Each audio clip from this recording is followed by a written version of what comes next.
رسول خدا کی مرضی سے ہمارے خواجہ ہندوستان آئے۔ عطائے رسول ہمارے پیارے خواجہ غریب نواز رضی اللہ تعالی عنہ جب دہلی سے اجمیر کے لیے روانہ ہوئے اور راجستھان کی پہاڑیوں اور جنگلوں کے درمیان سفر جاری تھا کہ اسی اثنا میں جنگلوں کے بیچ پرتھوی راج کی فوج سے شکست و بار سے دو چار سلطان شہاب الدین غوری کے لشکر کا ایک سپاہی حیران و پریشان تنہا راجستھان کے جنگلوں میں بھٹک رہا تھا۔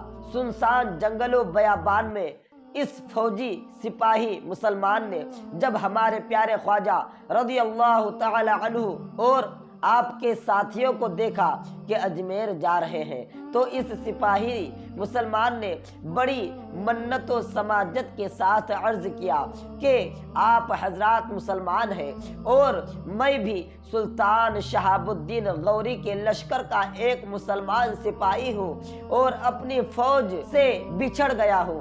آپ سے گزارش ہے کہ آپ ہرگز اجمیر نہ جائے، اس لیے کہ اجمیر کا راجہ پرتھوی راج بہت ظالم و جابر ہے اور اس کے پاس بہت بڑی فوج ہے۔ جب شہاب الدین جیسا بادشاہ کامیاب نہ ہو سکا تو آپ کے پاس تو فوج اور ہتھیار بھی نہیں ہے، تو آپ کامیاب و کامرا کیسے ہوں گے؟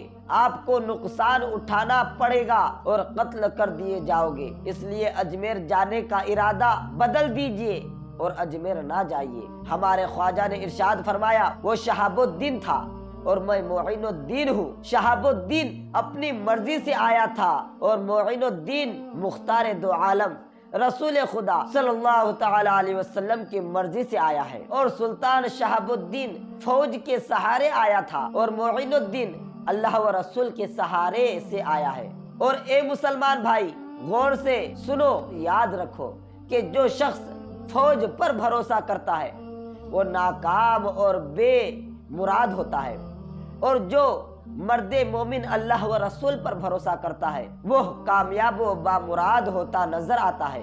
یہ فرق ہے شہاب الدین اور معین الدین میں۔